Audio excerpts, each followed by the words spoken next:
Halo, apa kabar pemirsa? VOA di Washington DC mempersembahkan She Magazine Sharing and Empowering yang mengangkat isu-isu seputar perempuan dan yang penting buat perempuan. Bareng saya Vina Muptadi dari negara bagian Maryland. Dan saya Ian Umar, pemirsa, apa kabar? Senang sekali bertemu kembali di She Magazine Sharing dan Empowering untuk perempuan Indonesia semuanya. Waduh, kita masih merayakan yang namanya International Women's Day sepanjang bulan Maret, Vin ya. Betul sekali, memang banyak sekali pencapaian biasanya nih Yan ya. Kalau Hari Perempuan Internasional ini dirayakan dengan pencapaian atau prestasi perempuan di seluruh dunia. Tapi tahun ini karena di tengah pandemi memang situasinya agak berbeda. Apalagi ada sebuah studi yang mengatakan bahwa perempuan ini jauh lebih terdampak dibandingkan laki-laki di tengah pandemi. Misalnya, perempuan lebih banyak mengalami kehilangan pekerjaan dan juga pengurangan jam kerja gara-gara pandemi, dan lebih banyak mendapat beban di rumah ketika harus mengasuh anak dan juga misalnya bekerja dari rumah. Ini tentunya harus kita perhatikan ya, dan mungkin itu terjadi pada Anda, terjadi pada kita semua. Anyway, kita semua saling mendukung satu sama lain. That's why we are here untuk mensupport perempuan-perempuan Indonesia dan juga perempuan-perempuan di seluruh dunia. Dan tentunya di She Magazine ada yang namanya Newsflash. Atlet taekwondo asal Iran, Kimia Alizadeh, telah diberi status pengungsi di Jerman. Dia akan bergabung dalam tim pengungsi dan berkompetisi dalam Olimpiade Tokyo musim panas tahun ini. Gal Gadot mengumumkan ia dan suami Jaren Farsano menantikan anak ketiga. Bintang Wonder Woman itu mengunggah foto di media sosial dengan tulisan "Here we go again". Mereka telah memiliki 2 putri berusia 9 dan 3 tahun. Taira Arabiat melestarikan tradisi Yordania dengan mengajarkan para perempuan keterampilan al-hadab atau menghias selendang dengan manik-manik sekaligus membantu mereka memperoleh penghasilan tambahan. Manik-manik bisa juga tuh dibordir ke kain, kemudian dibikin kebaya. Aduh, cantik banget. Itu favorit aku deh kalau ada yang melihat kebaya didesain pakai manik-manik. Nah, pemirsa, bicara soal kebaya, ada yang namanya Art of the Kebaya. Ini adalah studio fashion di Baltimore, negara bagian Maryland, yang tujuannya yaitu untuk melestarikan kebaya Indonesia di Amerika. Ini menarik sekali pemirsa, karena yang mempunyai ide ini, Ibu Niri, justru memfokuskan kepada pengenalan budaya Indonesia dan bukan untuk mencari keuntungan finansial.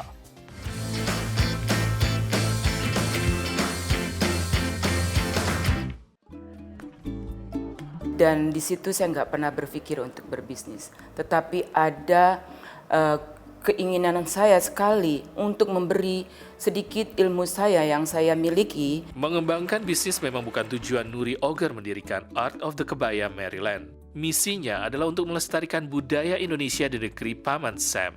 Maka dengan merogoh kocek sendiri, diaspora Indonesia di Baltimore, Maryland ini menyewa studio kecil untuk menciptakan kebaya kreasinya. Ibu Nuri's a powerhouse. Like, she made this, I think, in under a week. And it's very detail-oriented. I think it's very classy and elegant. I like the fishtail a lot. So I just think it's one of the most elegant ways of making a skirt or a dress. Ini adalah salah satu kebaya kreasi Nuri yang dikenakan Juliana Stoop, warga Amerika yang kerap menjadi model kebayanya dalam pameran ataupun fashion show. Atasan yang dikenakan Juliana dijahit tangan oleh Nuri dan dipadu dengan rok panjang dari batik, menjadikannya seperti seorang putri dari Indonesia. Nuri yang pernah belajar membuat kebaya di Jakarta mulai melirik kembali kebaya setelah mendapat dana hibah dari Maryland State Art Council tahun 2019. Saat itu ia diminta untuk mengajar seorang perancang muda Amerika, Stacy Stoop, yang tertarik dengan keindahan kebaya. Program tersebut selesai bulan September tahun lalu. Namun, Nuri tak mau menyia-nyiakan kembali ilmunya. Nah, saya pikir tugas saya untuk berkecimpung di kebaya selesai ya. Tapi saya sedih memikirkan untuk memutuskan hubungan saya dengan kebaya. Dan maka terjadilah Art of the Kebaya Maryland. Menurut Nuri, warga Amerika cukup tertarik memakai kebaya karena dianggap elegan dan megah. Nicole Myrick, pemilik bisnis busana yang juga mengajar di sebuah sekolah fashion di Baltimore, setuju bahwa kebaya dapat diperkenalkan kepada publik Amerika. I think that taking that traditional construction technique and then maybe putting it into something with a little more modern twist that does make it a little bit easier to wear, I absolutely think there would be a place for it here. I mean, the fabrics are gorgeous. It's such a unique garment, and it really is flattering on all the women I've seen wearing it. Orang asing aja mau mencari terus kekayaan kita. Benar-benar kita itu kaya. Jadi nggak akan pernah putus deh orang pengen tahu gimana sih Indonesia. Dan Nuri berharap ia tidak terlambat melakukan hal ini. Saat ini Nuri tengah mempersiapkan sebuah peragaan busana untuk akhir musim panas. Ia juga akan terus mengajarkan seni membuat kebaya kepada warga Amerika yang tertarik melalui Art of the Kebaya Maryland. Namun seorang Nuri Auger tidak akan pernah berhenti bermimpi. Jadi saya itu ingin sekali mendirikan Museum of Kebaya di Amerika. Insya Allah mimpi saya menjadi juga mimpi teman-teman semua. Dari Baltimore, Maryland, Zulfian Bakar, Nia Iman Santoso, VOA. Thank you for sharing, Ibu Nuri. Semoga misinya tercapai. Cantik-cantik ya, dan jangan kemana-mana pemirsa, kita akan kembali setelah pesan-pesan berikut ini.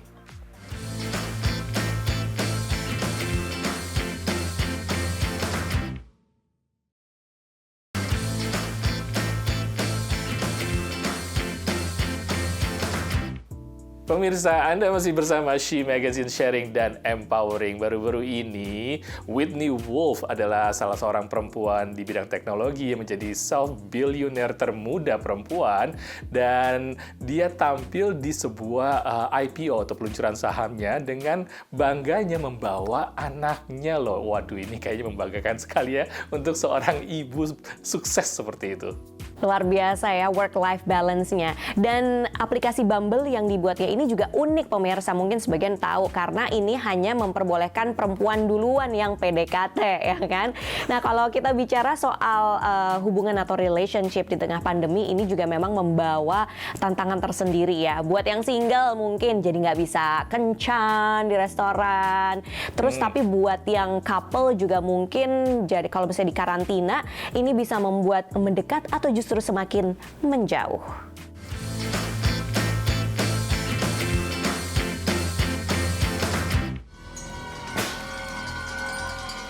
Menjelang hari Valentine kemarin, aplikasi perjodohan Bumble melakukan penjualan perdana saham alias IPO di Wall Street. Bumble termasuk perusahaan berbasis teknologi yang ternyata bertahan dan bahkan bertambah peminatnya selama pandemi. They've grown very quickly in the last several years, and they've managed to keep that growth up despite COVID-19 taking a toll on the dating landscape. They've seen accelerating growth in the last few quarters. Tak bisa bersosialisasi atau bertemu calon pasangan di pesta memang tak membuat orang berhenti mencari cinta. Demikian menurut seorang sosiolog yang juga salah satu pembawa acara podcast Dateable yang direkam dan disiarkan dari San Francisco, California. Just because physical contact has stopped, just because it feels like the world went on pause, love doesn't stop, feelings don't stop, and relationships don't stop.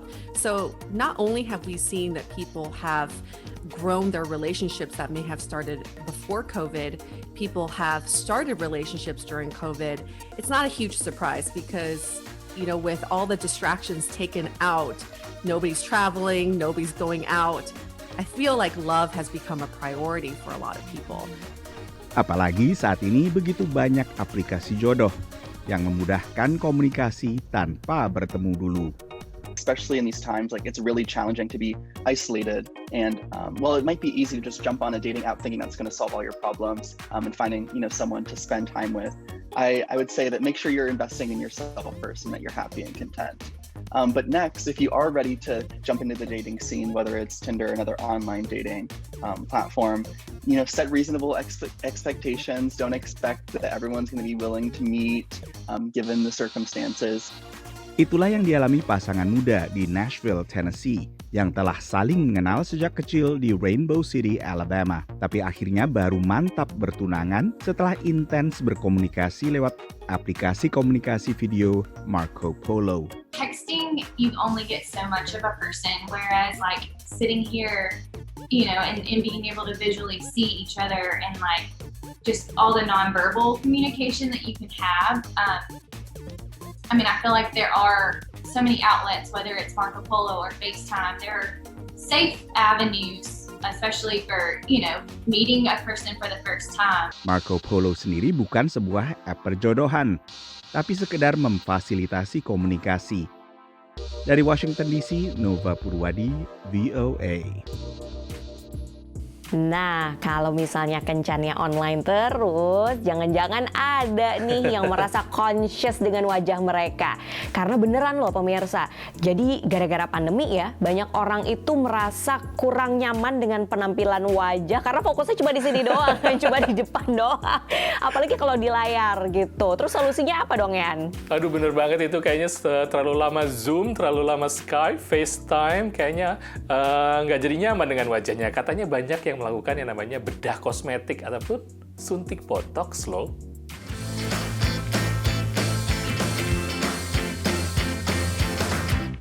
How are you? Dokter ahli bedah plastik di Washington DC ini setahun terakhir kedatangan lebih banyak pasien dibandingkan tahun-tahun sebelumnya. Ia menyebutnya sebagai efek Zoom. Orang yang seharian bertemu virtual lewat aplikasi video Zoom, Teams, dan program sejenis, jadi lebih memperhatikan bagian-bagian wajah mereka yang dianggap kurang sempurna. And we have absolutely seen an increase in the number of surgical cosmetic procedures that people have been seeking directly related to Zoom. The number one procedure that people have been coming in for is either their upper eyelids or their neck, because they see this either hanging on the camera or looking like a double chin or a little laxity or a jowl that forms around the jawline. Itu pula yang mendorong agen properti ini menjalani bedah kosmetik. It's something new when you have to stare at your face for a couple hours a day, and there's only so much you can do with good lighting and good angles. You first discover that with Zoom when you see yourself, and you're like, oh, yikes. So this was the next step. You know, just was shut down and not seeing people socially, only through Zoom. I thought this is a great time to do this. Di Silver Spring, negara bagian Maryland, tak jauh dari Washington DC, pekerja humas ini menumpang di rumah orang tuanya sambil dalam masa pemulihan dari operasi kosmetik yang baru dijalaninya. There's a lot of care that goes into after. So, in order to do that, the best way is to literally be at home and not need to go outside. So, with work, it was just nice that I didn't have to take off all this time because I still was able to work, you know, from my bed with my laptop and everything. There's two main groups that I've seen approach me during this time. I've seen the younger 20-year-olds who in the past have been afraid to take time off from a new employer. Maybe they're just out of college, but now they can work from home. And then the moms that have been so hectic with their children. And while their children are home learning, they sometimes have a spouse now that's home as well that could maybe afford them a little bit of time for recovery. Lalu satu lagi yang dipercaya ikut membuat banyak orang ke dokter bedah plastik adalah stres berat akibat pandemi. Patients have more frown lines because they've been so stressed for the last year and then some. And so they are potentially needing increasing doses of Botox in their foreheads and around their eyes to address that. Dari Washington DC, saya Nova Purwadi dan tim VOA. Ternyata, kerja dari rumah, kebanyakan lihat Zoom, Skype, ada dampaknya juga nih. Siap keluar uang aja buat botox. Betul banget, karena ternyata yang namanya botox itu nggak cuma sekali suntik selesai, tapi harus berkala. Jadi harus kenceng juga ya uangnya ya pemirsa kalau mau ke sana. Anyway, nanti She Magazine masih akan balik lagi, jadi tetap di sini ya.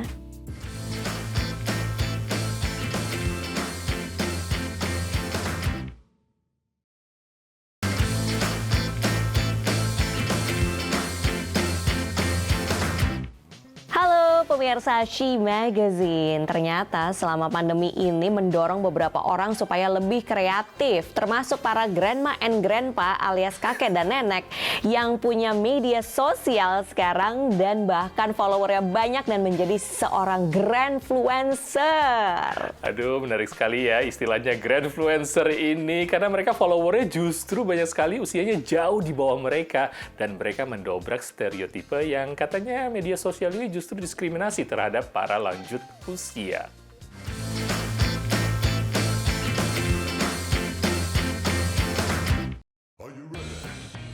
Grandfluencers hadir secara daring dan relevan, mendobrak tabu serta stereotipe media sosial yang cenderung diskriminatif terhadap usia lanjut. I born in Barcelona, in Spain, 78 years ago. Magda adalah bintang media sosial kota New York, inspirasi para perancang busana Prancis dan ratunya aksen Katalan. Artistik dan glamor dengan lemari pakaian lebih besar daripada yang ada di apartemen-apartemen umumnya di New York. Ia pun punya puluhan ribu pengikut Instagram. 3,000 surprise. And after, a few time after, 5,000. And now 25. Followersnya dari berbagai belahan dunia dan berusia 2 kali bahkan 3 kali lipat lebih muda dari Magda. Mereka belajar berdandan secara ekstravagan, memadu padan warna dan untuk menonjol. Steve Austin, 82 tahun, punya 1,5 juta followers di TikTok. Penggemar mengenalnya dengan nama Om Steve. Beberapa kali dalam sehari, pria yang tinggal di hunian lansia di Texas ini menghibur dengan tarian, sulap, atau lelucon. Hitnya lagu berjudul Cooking with Steve. Which wasn't really cooking, it was just like making a sandwich or a bowl of cereal, and people thought that was, I guess, funny. Sebelum pensiun, Steve bekerja sebagai perawat gigi selama lebih dari 25 tahun dan 25 tahun lainnya sebagai petugas tiket bioskop. Karantina wilayah dan jejaring sosial mendorongnya memulai karir baru sebagai seorang influencer. Jika ia kesulitan mengoperasikan fitur medsos, para penggemarnya yang masih muda selalu senang membantu. They wanted me to be their grandpa, or I reminded them of their grandpa. John McDonald yang berusia 75 tahun tidak hanya dikenal sebagai influencer kebugaran di negara asalnya Kanada, tapi juga di dunia dengan 1,2 juta followers di Instagram.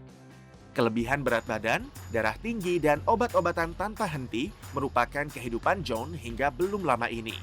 Putrinya adalah seorang pelatih kebugaran profesional dan ia merancang rutinitas olahraga khusus untuk ibunya. Hanya dalam 3 tahun, bobot John turun 30 kg. Hidupnya pun berubah dari seorang nenek yang sakit-sakitan jadi perempuan sporty yang sering berbagi tips kebugaran. They feel motivated. They figure if she can do it, then I guess we can do it. You know, like, or they're younger ones that are trying to motivate their mothers or their aunts or you know. Okay, here we go. Algie Powers yang berusia 68 tahun adalah pensiunan di Utah. Tapi 1,5 juta followersnya tinggal di berbagai pelosok dunia. Penggemar dari seluruh dunia mengiriminya pesan dalam berbagai bahasa, memintanya menyanyikan lagu dalam bahasa mereka. Salah satunya Rusia.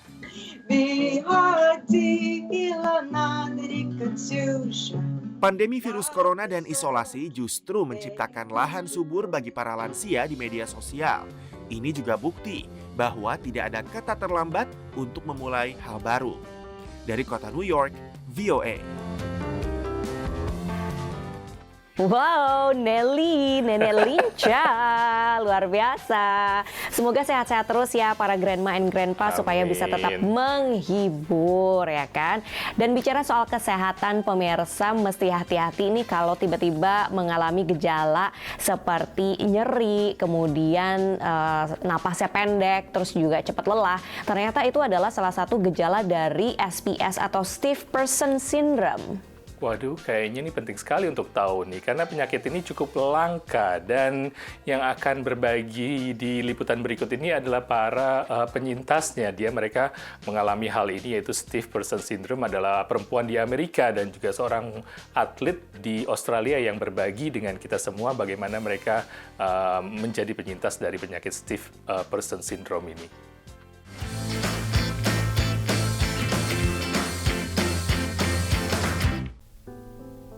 Sejak 2015, dokter gigi yang sukses ini mencari tahu apa yang membuatnya selalu kelelahan, napas pendek, sulit berjalan, dan rasa sakit luar biasa pada punggung. Gejala muncul tak lama setelah suaminya meninggal. Setelah konsultasi dengan pakar endokrin, kardiolog, psikiater, dan berbagai spesialis lainnya, tetap kondisi Tarazir tidak terdiagnosis. Justru memburuk. I could barely get off the couch. I couldn't take care of my kids. My in-laws actually moved in with me. I had to hire someone to live with me. Akhirnya tahun 2017, Tara bertemu dengan pakar syaraf yang mendiagnosanya dengan Stiff Person Syndrome atau SPS. Kelainan syaraf langka yang menyebabkan penyakit autoimun menyerang 1 dari setiap 1 juta orang. Hingga kini belum ada penyembuhnya. Dan hanya ada pengelolaan gejala. It takes on average 7 years to diagnose. 7. Like, it's insane. And that's because it's often misdiagnosed as multiple sclerosis, MS, Parkinson's, psychological disorders. Sementara di belahan dunia lain, pelari ultramaraton Shane James yang dijuluki Tasmanian Devil sangat paham dengan perjuangan Tara. Karena ia pun menderita Stiff Person Syndrome. You feel that drained or you're in that much pain and it's just such a grind where it's 24/7, day in, day out, and you live with it and you know that you're going to live with it the rest of your life. Tara menulis buku dan mendirikan Yayasan Nirlaba untuk menggalang dana penelitian Stiff Person Syndrome yang bertujuan agar pasien bisa didiagnosis lebih dini. James yang sepanjang hidupnya berharap akan adanya riset penyakit ini bertemu Tara di Facebook. Ia membantu yayasan dan meningkatkan kesadaran warga akan Stiff Person Syndrome dengan berlari 880 km keliling Tasmania. You've really got a choice. It's up to you, and my choice was to fight. You can't imagine how hard you have to really fight. What you've been able to do, it's unbelievable to me. And I'm forever grateful for you for doing this. James merampungkan rute 880 km dalam 3 minggu, mengumpulkan $20.000 untuk disumbangkan ke Yayasan Stiff Person Syndrome. Dari Washington DC, VOA. Ya, semoga dengan mengetahui kita jadi lebih aware, bisa lebih menjaga diri. Semoga kita sehat terus pemirsa, nggak cuma dari Stiff Person Syndrome, tapi juga tentunya dari COVID-19 yang kasusnya masih banyak di berbagai negara termasuk di Amerika Serikat. Makanya terus kita tetap kerja di rumah ya kan, salah satu yang kita jaga ya. Ya, tetap menjaga kesehatan pemirsa, semoga kita semua dilindungi dan juga tetap mempraktekkan namanya prokes untuk COVID-19. Sampai di sini dulu She Magazine. Saya Ian Umar dari apartemen saya. Dan saya Vina Muptadi dari pojokan rumah saya di kota Silver Spring, negara bagian Maryland. Kita akan sharing dan empowering lagi tentunya hanya di Berita 1. Sampai jumpa.